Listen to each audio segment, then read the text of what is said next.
Good afternoon, ladies and gentlemen. My name is Roland Leathers, and on behalf of Thermo Fisher, I would like to thank you all for joining the webinar this afternoon. I would just like to say that my position at Thermo Fisher, I work as a strategic alliance manager, which really means that I sit between the business teams and the research and development teams at Thermo Fisher, and I work in a unit that's very heavily associated with the development of our capabilities for working along the human pluripotent stem cell workflow, and that includes both disease modeling activities as well as cell therapy capabilities. And I would like to describe some of those capabilities to you this afternoon. What I would like to do then, by way of agenda for this presentation, I'll give you a brief introduction to the iPSC workflow, and I'll introduce one or two tools that I think may be of interest to you for research applications. And then as we go through the talk, I'll show you some of the newer tools that we have been developing to enable you to translate your research work through to the clinic. Later on in the talk, I will introduce some novel pluripotent stem cell characterization tools based on molecular techniques, which we believe will set new industry standards. And finally, I'd like to finish up on a small case study. We don't just produce the tools at Thermo Fisher, we're actually involved in research programs. So I'd like to share with you a very short story about a Parkinson's disease modeling project that we've been involved with the Parkinson's Institute in California, USA. So with that, let me carry on. And in the first section here, then let me just briefly introduce the human induced pluripotent stem cell workflow. So here you see a rough overview of the induced pluripotent stem cell workflow. Typically this starts over here with the patient-derived somatic cell sample, which we will then need to reprogram using reprogramming tools. Once we have collected the iPS colonies, clearly we need to put them into culture, and we have been actively developing culture systems that overcome various challenges, and I would like to describe one or two of those to you today. That then takes us into characterization, where we know that you, as stem cell biologists, spend a lot of your time characterizing cells, making sure that the cells that you're working with are genetically stable and that they are truly pluripotent stem cells. Typically today, when we're talking about disease modeling, certainly, it's very difficult to talk about stem cells without talking about genetic editing, genome editing. We very often need to create isogenic control lines from our diseased lines, or some groups today we see are working with healthy control pluripotent stem cells and introducing disease-relevant mutations into those backgrounds. Once you have established your cell lines, then clearly you need to move on to differentiate those cells towards cell types representative of the disease areas you're interested in working on, and then you will need to measure some parameter. Now, with regards to measurement, this is not really an area I will touch on today. There is very extensive capability within our organization in this area, but it would require a separate seminar to describe it to you. So just looking at the lower half of this slide, I cannot go through all of these tools and capabilities today. Some of them you may recognize, some of them may be new to you, but let me just proceed here and tell you about one or two areas that I think will be of interest.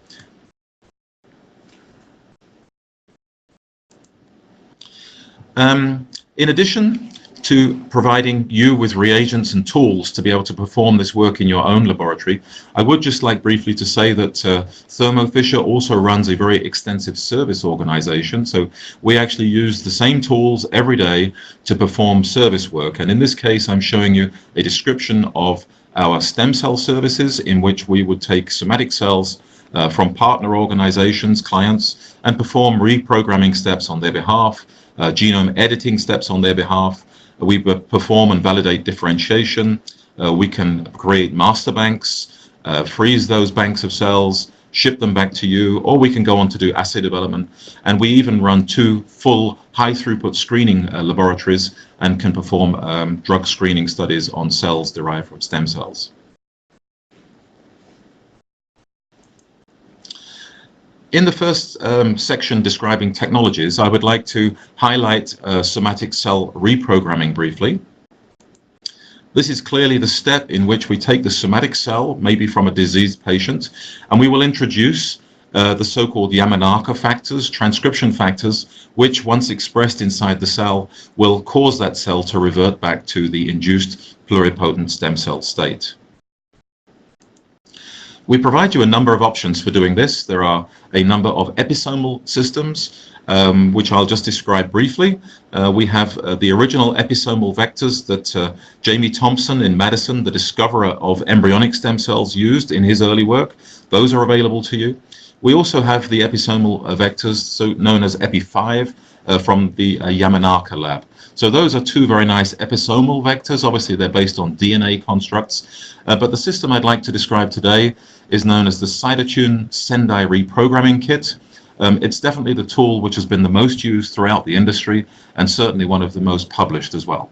So let me describe to you some of the reasons why this tool has been of such great interest.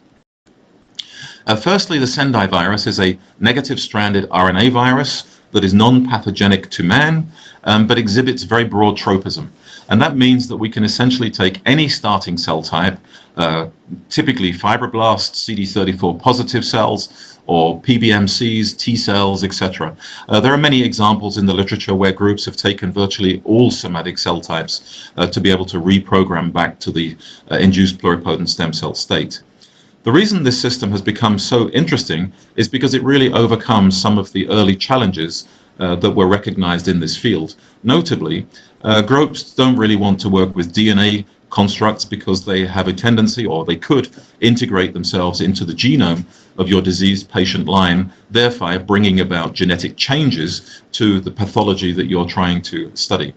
This tool is extremely efficient. I'll show you in the next slide. We literally apply the virus to the somatic cells, change the media a few times, and within 3 to 4 weeks, you will have a plate of iPS colonies ready for further characterization and use. And it's also very easy to use, as I've just described. It's a single application, and that's really it. A brief outline of one workflow here. This is looking at how we might reprogram fibroblasts in this case. You can see here at day -2, we plate the somatic fibroblasts into a fibroblastic medium. On day 0, we will perform the transduction by applying the virus, the Cytotune system, to those cells. There will be a number of media changes, fibroblastic media, and then around 1 week later, we start to change the culture conditions towards those required for stem cell culture. And in this case, we're using a medium known as Essential 8. It's a defined minimal media for expanding stem cells, and we're going to use a matrix protein. In this case, we're using vitronectin. I'd just like to show you the efficiency. Now, the tool that's available to you today is known as Cytotune 2, and I'm comparing some reprogramming data here with the original Cytotune 1 system so that you can see the improvements in efficiency. The Cytotune 1 system is no longer available, but I would still like to show you the efficiency changes we've achieved. So here we're looking at reprogramming of fibroblasts and of CD34 positive blood cells. We're looking at cells then that have been transduced with the Sendai virus, and 3 to 4 weeks later we can perform colony counts, and you can see very clearly all of these dark patches on the plates that you're looking at represent iPSC colonies.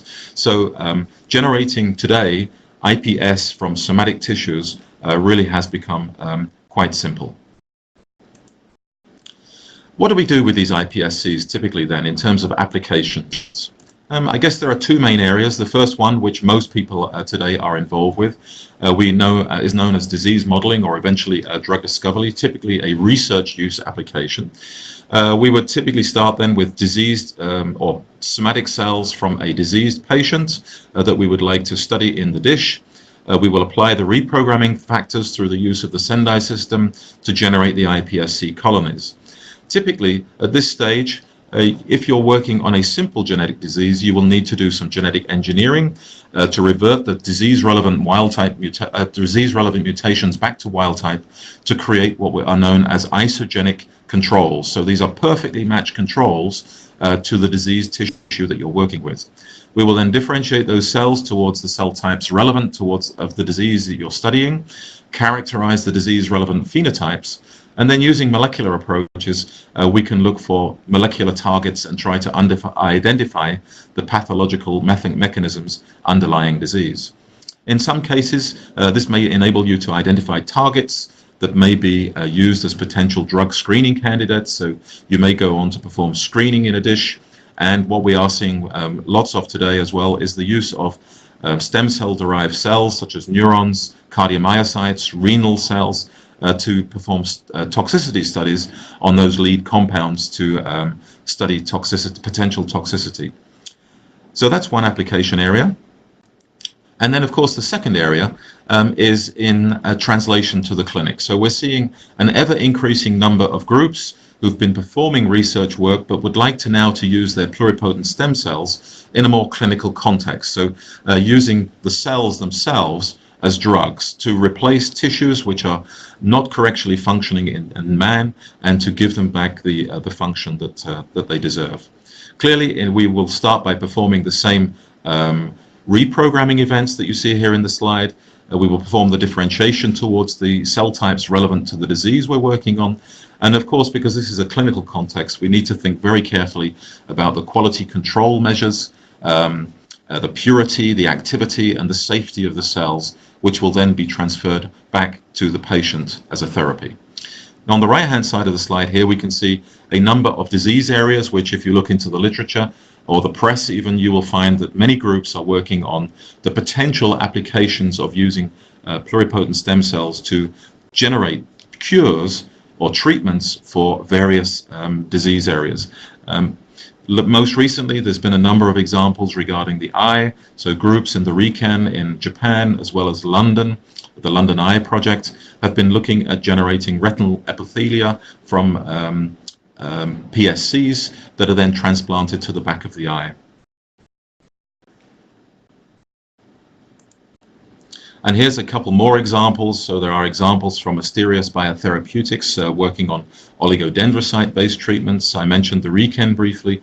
And of course, there is ViaCyte looking at the use of ES cell-derived beta cells, and they will be going into clinic to test this in diabetes. And of course, there are many other examples as well. However, what I'd like you to consider here is that depending upon the application area for your iPSC work, you really need to start thinking about the reagent systems that you're working with. Now, typically, when you've been working with our reagent systems, if you look carefully on those reagents, it typically says for research use only. And in a drug discovery, disease modeling context, that's fine. But if you're thinking about translating work to the clinic in a cell therapy context, you really need to start thinking early, very early, about clinical compliance. You need to work with reagent systems that are compliant and with the regulators' requirements for manufacturing cells and bringing them into the clinic. And we provide a suite of tools, an ever-increasing suite of tools that are known as our cell therapy systems products, frequently abbreviated to CTS. So when you see the terminology CTS in front of a product name, you know that this is a clinically compliant tool.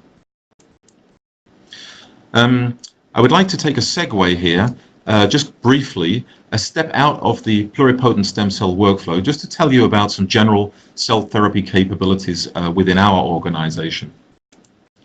I've mentioned these cell therapy systems products to you briefly. They're a key component of the capability we hold, but I wanted to tell you really what that means.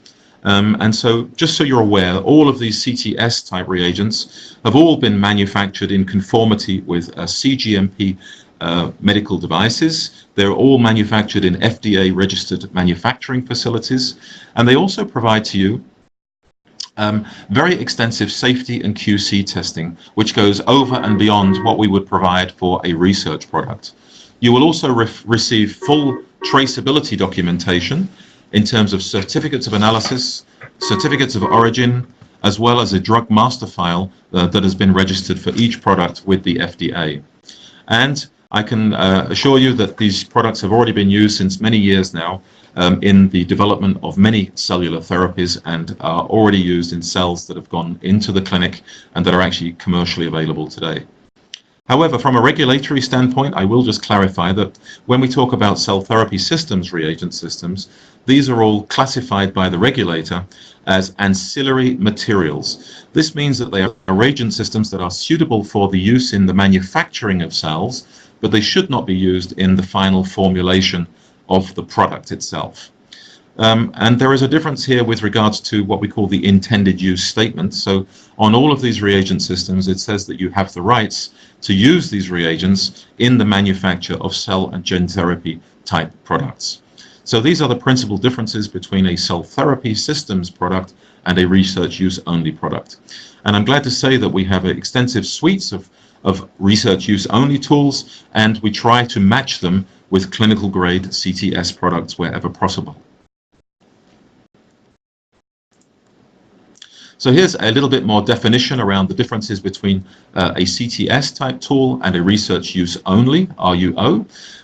I've touched on some of these already, but you will see there are some additional differences in terms of the safety testing. So we perform extensive safety testing on these CTS products, including endotoxin testing, where we increase our stringencies over and beyond what we would use for a research tool.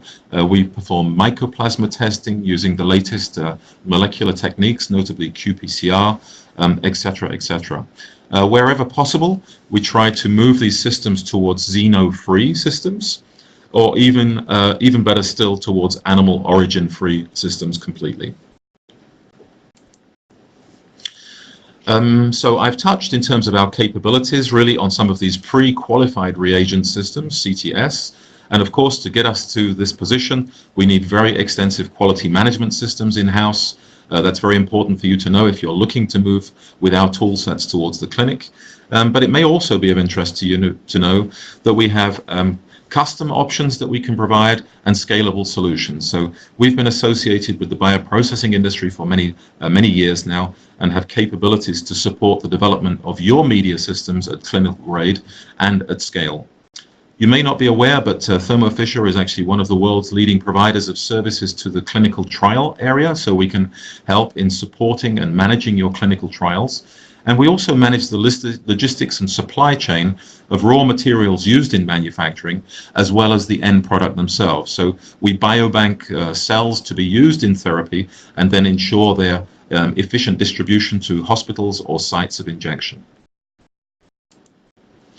We're not only a provider to the industry, we're a key component of the industry. So we are an integral member of multiple cell therapy alliances and associations, some of which I have mentioned here, and I'm sure that you can recognize some of these names. And together we try to understand the challenges of the industry and think about developing tools that would overcome those challenges.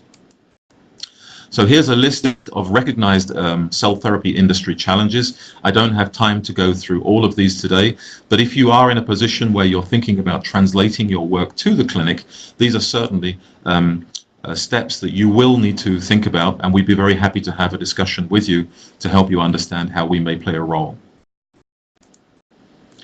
Here's another slide just to demonstrate a few tool sets to represent some of the points I've highlighted so far.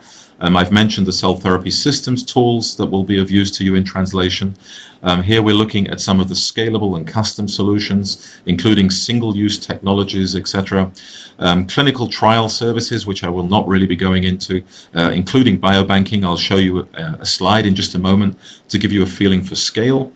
Supply chain management and analytical testing. Now, this is an area where you will, if you're working in the cell therapy area, have to think carefully about how do you release your products, what safety tests do you perform, have you verified functionality of the final product, is it fit to be injected into the patient? And we have really extensive capabilities here, but it's unfortunately too extensive for the scope of this particular presentation. However, I would just like to show you one image just to give you a feeling of scale. We are one of the world's largest biobanking organizations, and this is just one of our biobanks in Frederick, where we hold cells that are destined for clinical trial purposes, and we have multiple sites like this around the globe. One area I would like to highlight to you, and it goes in lines with what the regulators will talk to you as you're talking about your translation process. Regulators are principally concerned about the quality of the reagent systems used, obviously the product itself, with the ultimate goal of ensuring patient safety. And I can assure you that these are our principal goals internally too, quality and safety of what we deliver to you. To ensure quality, we receive visits from customers that are using our components in their processes. We've received over 200 audits last year. We invest very, very extensively each year in ensuring that we continue to hit our quality standards. And actually, I would say that we go over and beyond in terms of quality, thanks to recent collaborations. So I'm sure that many of you have read that last August, Novartis were given approval for the first CAR T cell therapy, known as Kymriah. At Thermo, we're pleased to be an integral member of the manufacturing chain to enable patients to benefit from this particular product. But in so doing, Novartis has really raised the bar on standards. They have pushed us to the limits in terms of quality systems, and we have really raised the bar on quality over and beyond those requirements of the regulator typically. So we think we're set for the next 10 to 20 years in this space. Another thing that's very important in terms of capability and provision of materials that you need to think about is, can my supplier continue to supply in the event of a crisis? And these images that I'm showing you now are all manufacturing sites, FDA, CGMP registered manufacturing sites that have the ability to manufacture these tools and reagent systems around the globe. So in worst case, should one of these facilities burn down, there is always a facility that continue to guarantee supply. So again, another point that you need to think about if you're at the stage of translating your product to the clinic.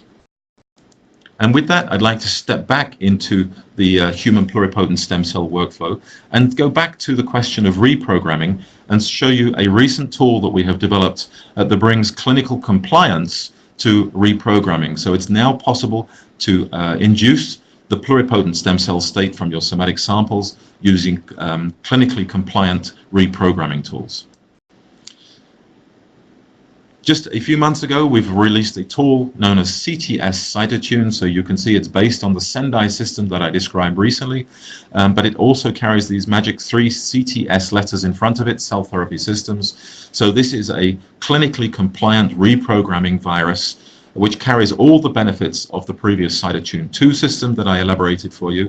However, the system is now completely animal origin free, and it's manufactured under CGMP principles in Japan. The only technical difference with this cell therapy grade tool compared to the research grade tool is that we have replaced CMYC with LMYC, and that is quite simply because of the weaker oncogenic activity that's associated with LMYC. Of course, this is a cell therapy grade system, so we provide you with full documentation, including access to a drug master file that's registered with the FDA. So how does the system perform? It performs virtually identically to the original system. If those of you have tried Cytotune already, here I'm just showing iPS clones that were derived using the clinical grade CTS Cytotune, and we're looking at a number of clones that were derived and a number of self-renewal markers that have been highlighted using immunohistochemistry. So we see strong expression of those markers in these slides. Equally, if we try to take these clones and differentiate them towards embryoid bodies, seeking to understand if they have trilineage differentiation potential, we see nice staining for markers representing cell types of all 3 germ layers. Equally, I'm showing you here karyotypic work, so we see perfectly normal clones having reprogrammed them with the Cytotune clinical grade tool. One interesting thing for you is I think that we can now provide you with a clinical grade reprogramming tool, but we can also provide you with xeno-free workflows that will be appropriate for your clinical grade reprogramming.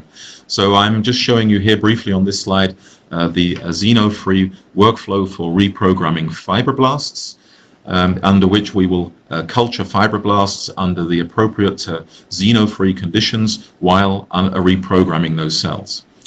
I think the only thing to note here recently, I'm showing you that what happens if we reprogram cells and then plate them on either essential 8 with laminin 521 or essential 8 with vitronectin. We see nice colony formation with both systems, but our recommended system here, simply because of reprogramming efficiencies, would be Essential 8 with laminin 521, where we see a greater reprogramming efficiency. Here, very quickly, I would like to show you that we have similar xeno-free workflows for reprogramming PBMCs, CD34 positive blood cells, as well as T cells. So these are the principal starting points for most groups when generating iPSCs.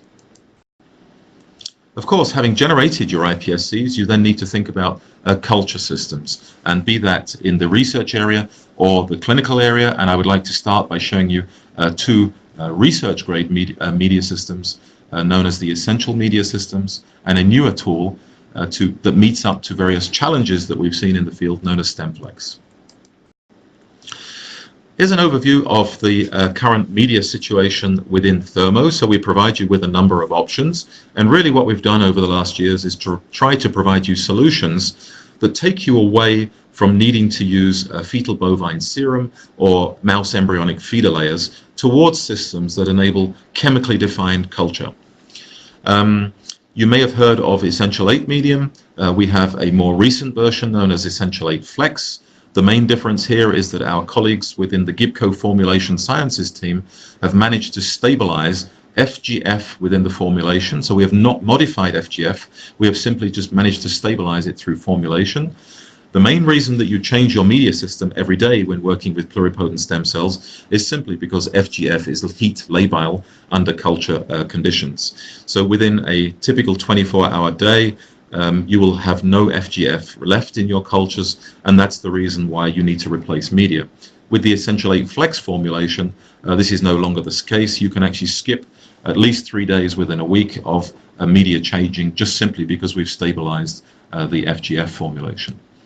I'll also talk to you a little bit today about StemFlex, which is a newer medium for research purposes, and it really has been designed not only with stem cell expansion in mind, but also to face up to some of those challenging applications that you may be involved with, such as genome editing and the requirement to perform clonal propagation of your stem cells. You, of course, in performing stem cell culture in chemically defined media, you require a matrix, and we can propose a number of matrices. There is the laminin 521, we have vitronectin, we have these undefined matrices such as Geltrex, which is our equivalent to Matrigel. And of course, you can see here, for those working in the translational field, we also have a cell therapy systems grade vitronectin that would be appropriate for use. So let me briefly describe two of these media systems, and I'd like to start by talking about the StemFlex medium to you, which for those of you working in the disease modeling drug discovery space, performing genome editing may be of strong interest.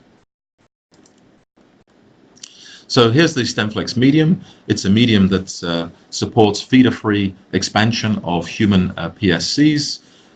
We say that it's more robust than Essential, but leaner than MT-01, and by that we mean that it has more components in the medium than Essential 8, but fewer than MT-01.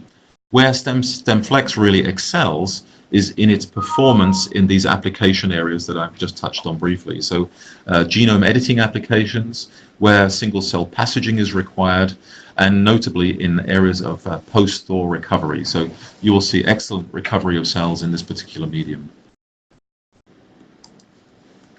And to exemplify that, I'd like to highlight it by showing you a workflow here, which is for our workflow for performing genome editing with CRISPR-Cas9 in human pluripotent stem cells using StemFlex as the culture medium. So the workflow progresses like this. We have our iPSCs being maintained in the StemFlex medium. The first step then in the process will be to singularize these cells using SSLE. We will then electroporate the cells using our CRISPR-Cas9 protein along with the appropriate gRNA.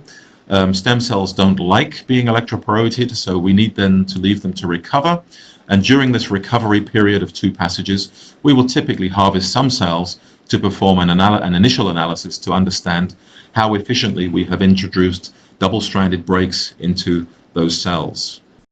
2 passages later, once the cells have recovered, we will again singularize the cells, And we have developed a very robust FACS protocol, so a fluorescence activated cell sorting protocol, that enables us to sort pluripotent stem cells away from dead cells.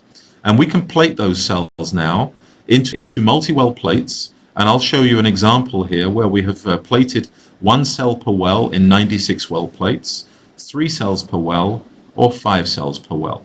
And we will, I'll show you data for how well those cells recover.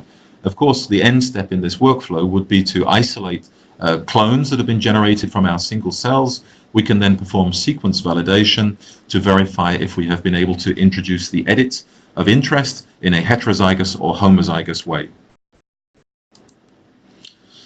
So here's a little bit of data then, looking at the 2 steps here. On the left-hand side, we're looking at the initial singularization of those cells and the electroporation of the CRISPR-Cas9 into the cells.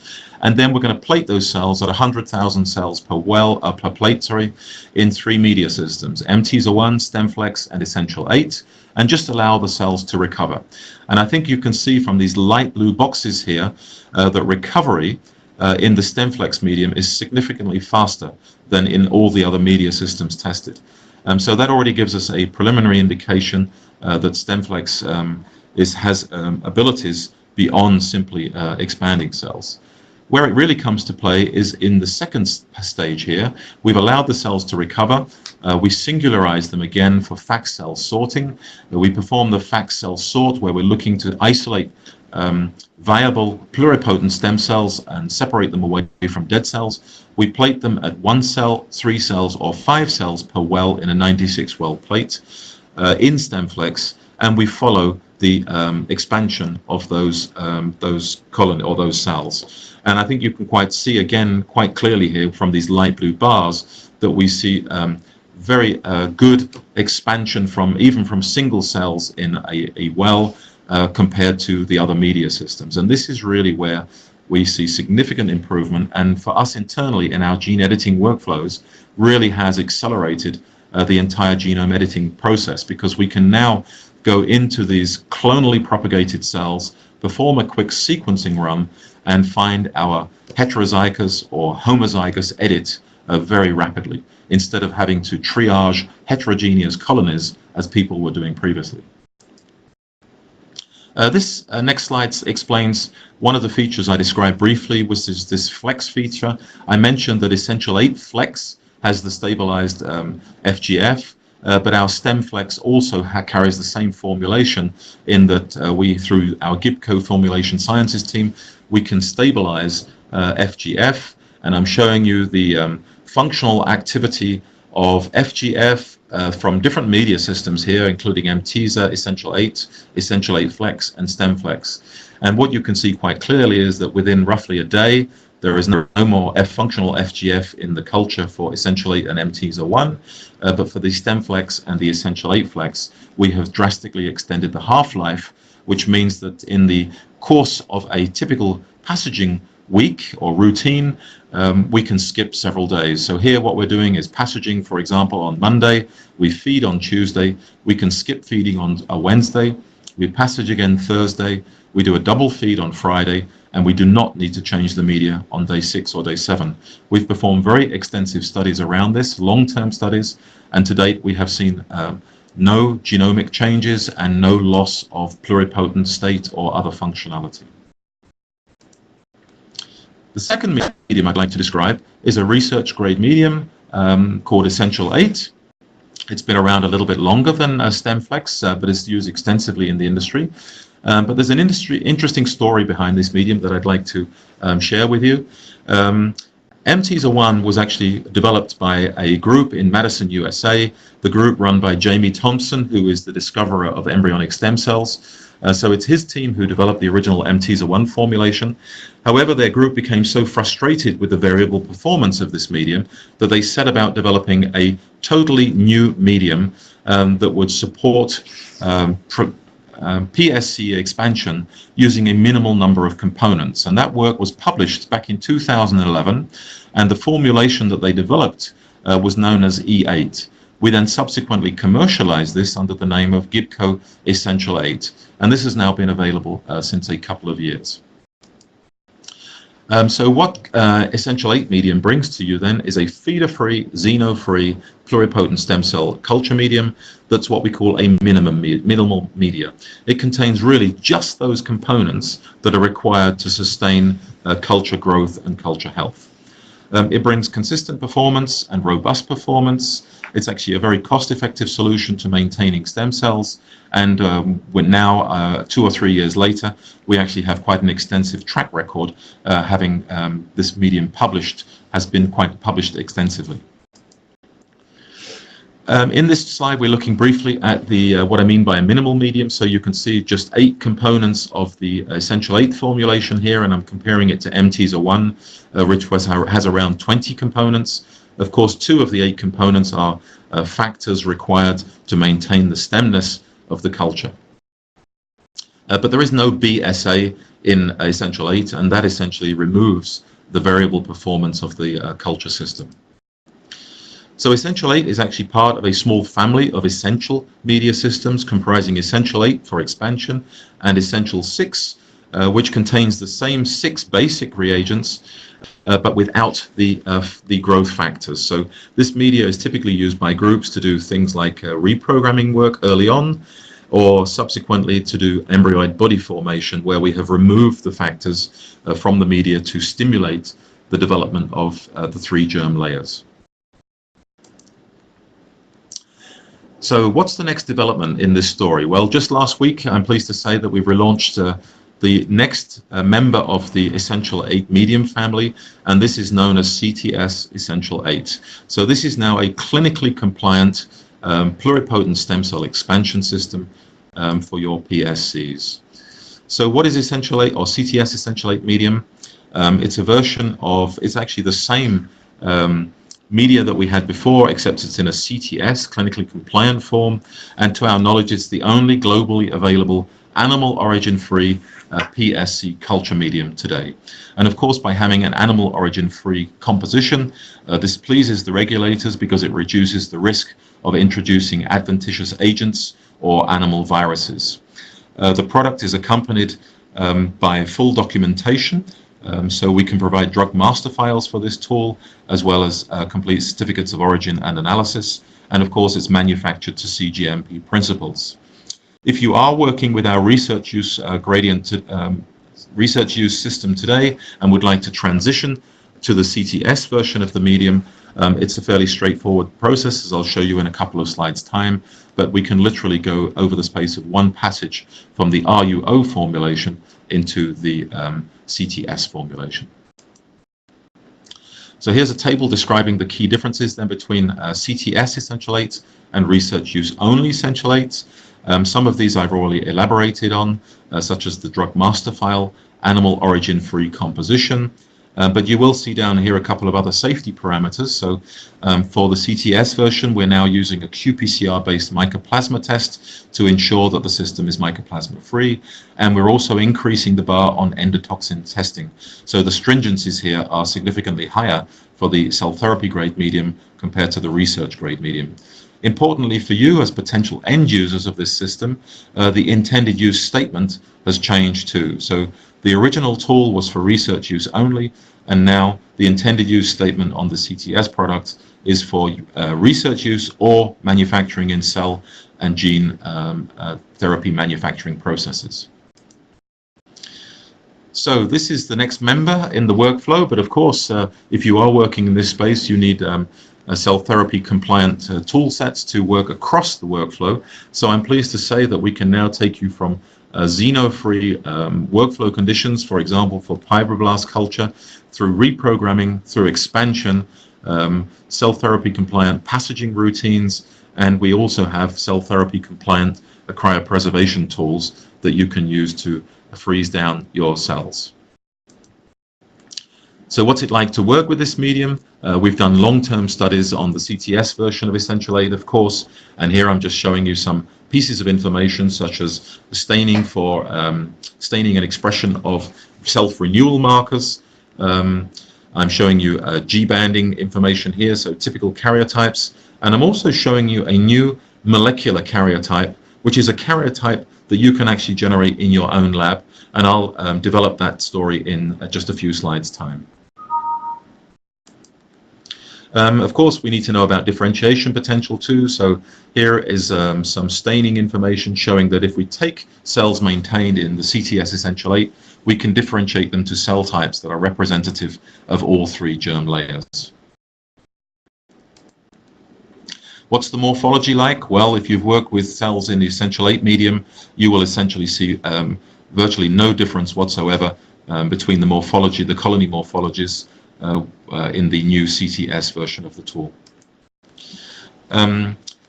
Here we're looking at immunocytochemistry staining, but of course we have extensive high content analysis capabilities in-house, so we're turning away from subjective assessments where possible and looking at more objective assessments. So based on the staining here, we've used high content screening equipment to make digital or numerical calculations about the degree of staining and the degree of expression of these pluripotency markers, and you can see that we have very high levels of expression of the pluripotency markers.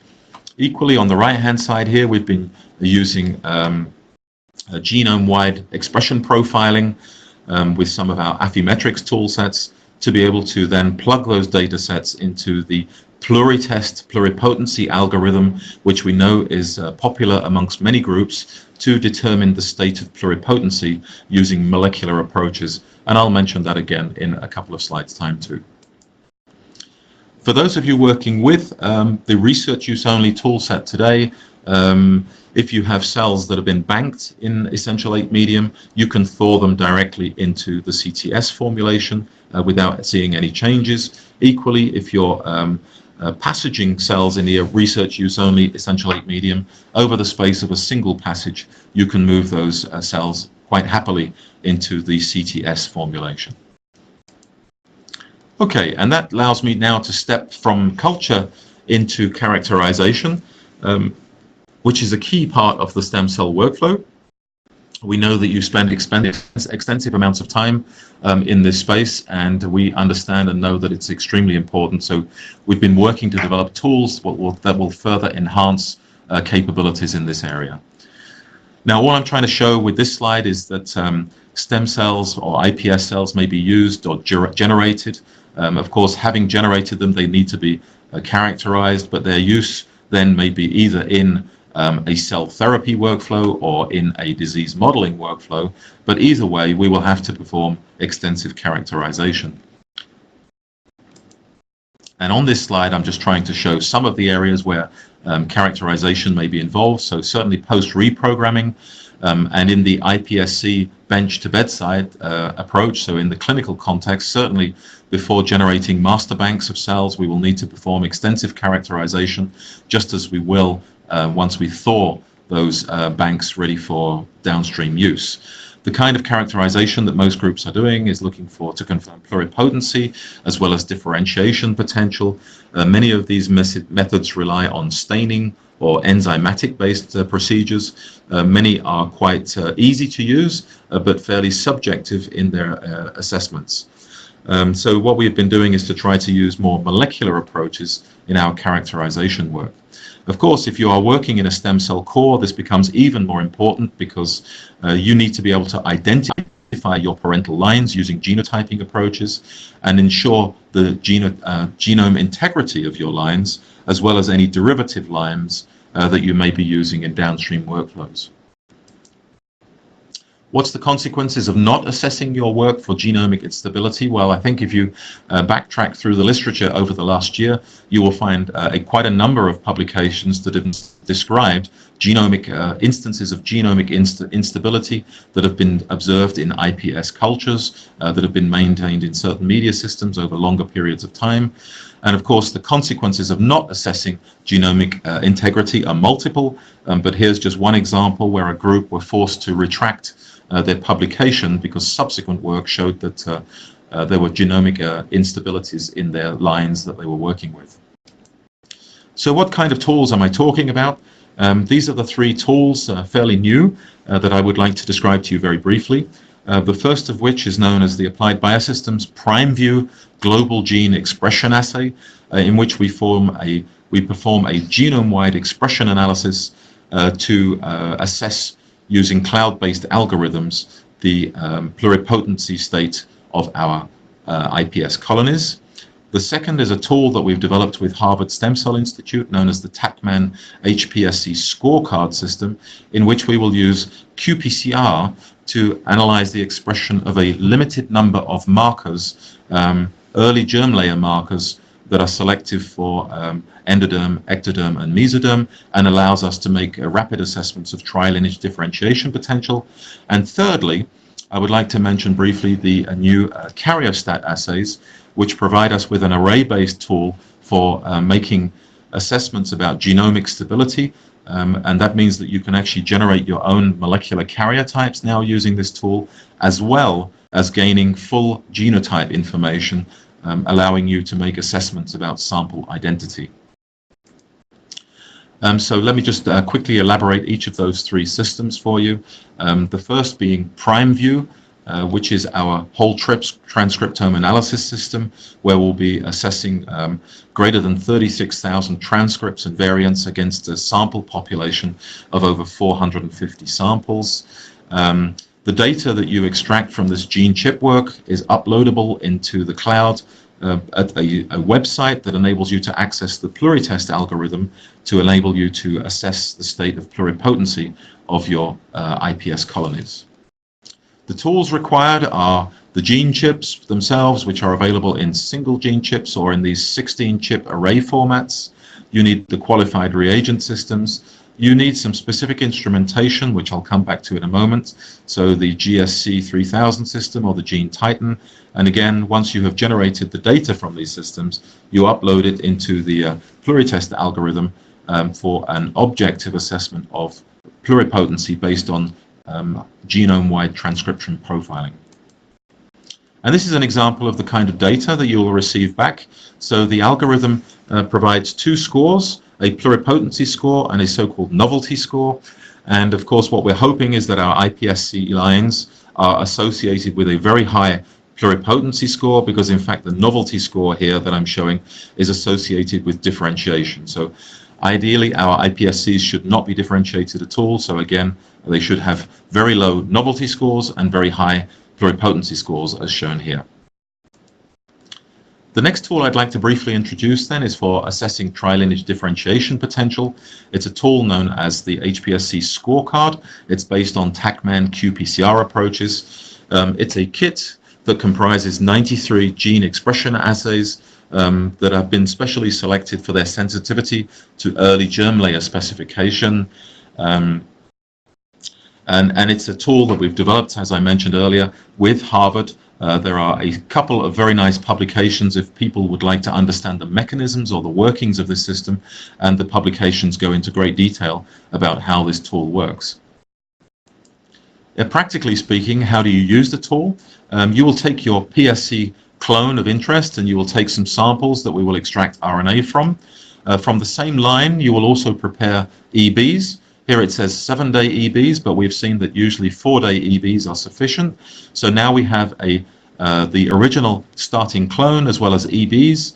We prepare RNA extracts from both, and we run our qPCR reactions using the iPSC scorecard kits that are shown here.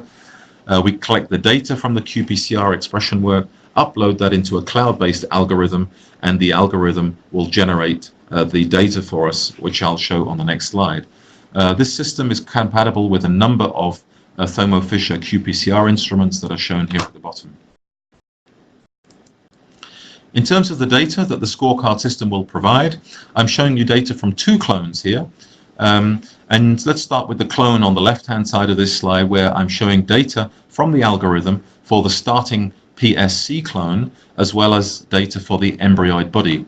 Data can be accessed at various levels in the algorithm, and I'm showing you the highest level data here, where the algorithm is going to score the pluripotent state of our clone by looking at the expression of self-renewal markers, and you can see a very nice positive score in terms of self-renewal, which we would expect for a stem cell clone.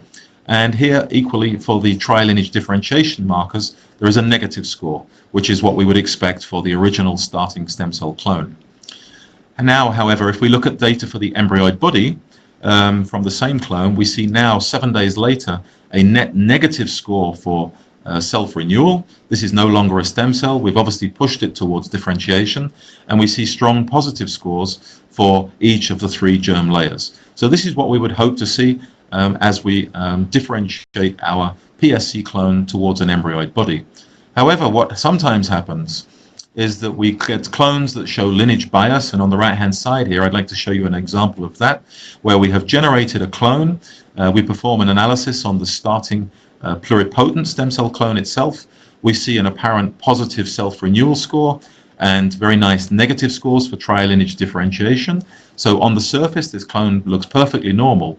However, if we now look at the data for the 7-day embryoid body, we can still see that we have a positive score for self-renewal, and we only have a positive score for mesoderm. So this clone is showing the very clear signs of lineage bias, and this is probably a clone that we would choose to reject for downstream workflows. The plots below each clone show essentially the same information. They are differential plots describing the difference in scores between the EB and the starting clone. So just quickly here for the good clone on the left-hand side, we see that as we generate the EB, the self-renewal scores go negative as we lose the potential for self-renewal. And as we generate the EB, we see a nice increase in the scores for the 3 germ layers. So that's exactly what one would expect to see. And the last system I'd like to describe briefly are our new CarrierStat array-based tool sets available in a so-called standard resolution, the CarrierStat, and a high-definition version, the CarrierStat HD. So the standard resolution CarrierStat assay is a gene chip-based assay that enables us to generate a molecular carrier type for our cell line with a resolution equivalent to that of G banding. But at the same time, and in addition, it will also provide you with an accurate genotype for your cell sample. And this provides you with a way of accessing sample identification, of course. A quick comparison table of different tools that are available to you, and to look to see where our CarrierStat tools situate themselves. On the left-hand side, we're looking at G banding, and next to it, we're seeing our standard resolution CarrierStat tool. You see that we can see gains and losses of genetic information at roughly the same levels as G banding. However, in addition to that, we can also see parameters such as absence of heterozygosity with the CarrierStat tool. We can see mosaicism, and because of the access to genotyping information, we can also perform these SNP analysis with CarrierStat. So we get essentially 2 assays from one tool here. We believe that this tool will be used mostly in the research area. However, over on the translational side, we have the high resolution tool, which uses a significantly greater number of probe sets and gives us much greater and deeper resolution in terms of genetic information. What's required to run the CarrierStat assays? Obviously, we need the appropriate gene chip here, qualified reagents. We need, again, the appropriate instrumentation that I'm showing here, and the freely available chromosome analysis software. So what I'd like to do here is to show you a comparison between our standard resolution CarrierStat and G banding. In this example, we're looking at a carrier type from a parental fibroblast and 2 iPS clones that were generated from the parental fibroblast. We've sent these to a cytogenetics lab for analysis, and we see that all 3 samples are showing apparently normal carrier types. If we take the same sample and run it on the CarrierStat assay, we now see a digital representation of each of the human chromosomes here, and next to them are 3 sets of colored lines. So there are 2 lines for each clone. You can see that the green lines correspond to our iPS clone, the orange line corresponds to the second iPS clone, and the blue lines correspond to the parental fibroblast. Now, in this case, we do not see any red or blue triangles indicated on any of these lines. One of the two lines represents copy number variation, and the second line represents mosaic number variation. So if there were any gains or losses of genetic information, they would be represented on this karyogram by a red or a blue triangle. So again, the karyostat assay tells us that these clones are all perfectly normal. If we compare the standard resolution assay with the high definition assay, looking at the same sample, with the karyostat assay, we see an apparently normal clone here. If we look at the high resolution data down here, we can see that for chromosome 7, the algorithm is indicating a loss. There is a red triangle here, so we see a loss of information in the short arm of chromosome 7. Looking at the supplementary data, we can see that that loss corresponds to a chunk of DNA that's 132 kilobases in size, but that the gene count is 0, which means that this loss of DNA does not sit within a gene. If it was sitting within a gene, the algorithm would indicate to us which gene had been affected.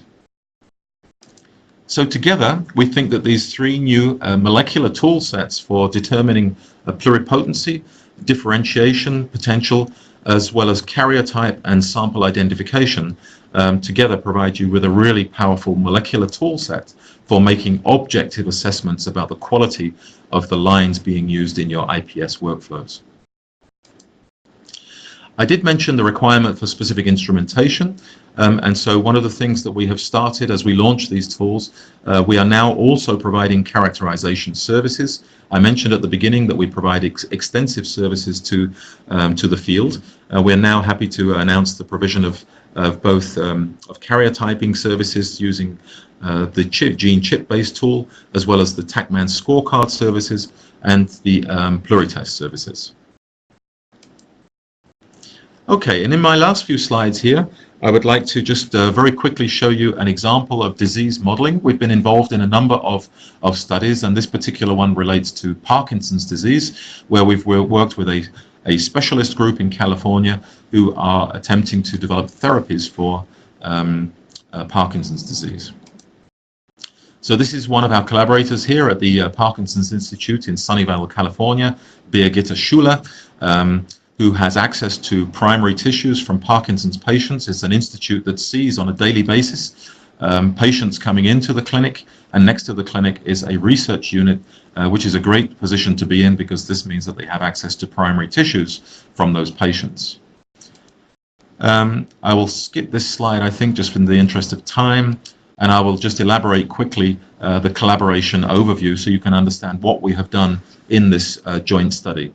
So Birgitta was able to provide us with fibroblast samples from patients representing different forms of disease as well as healthy controls. So we can see here in patient PD1, the patient is 19 years old, has a special form of Parkinson's known as young onset Parkinson's disease. We've performed full genome-wide sequencing on these samples, and we could identify that there was a mutation in the Parkin gene. Equally, in patient PD2, we've seen a mutation in the LRRK2 kinase gene. This gene has been frequently associated with the onset of Parkinson's. In PD3, we have a dual mutation, one in LRRK2 and another in the GBA gene, which is another gene associated with Parkinson's. And we also have samples from patients exhibiting multiple systems atrophy, which is an idiopathic form of Parkinson's. As well as these control samples here. So we've taken those fibroblasts, put them into culture, generated iPSCs. From those iPSCs, we then generated neural stem cells and differentiated neural stem cells towards cell types relevant to this particular disease. And in this case, we're talking about dopaminergic neurons, as well as glial type cells, such as astrocytes. At the same time, what we have done is to use genome editing approaches, TALEN-based editing here, to go into each cell line and to edit, to revert the disease-relevant mutation back to wild type to create the isogenic control to each of these disease lines. Just quick examples showing stains of neural stem cells derived from control patient and the MSA patient in this case, because the groups, amongst other things, are looking for morphological differences in the neurons. I've touched on this quickly. I think I'll go through it very fast here just to say that we've taken the disease lines and edited them to create the isogenic controls. The reason we do this is quite simply to generate genetically matched controls for each line.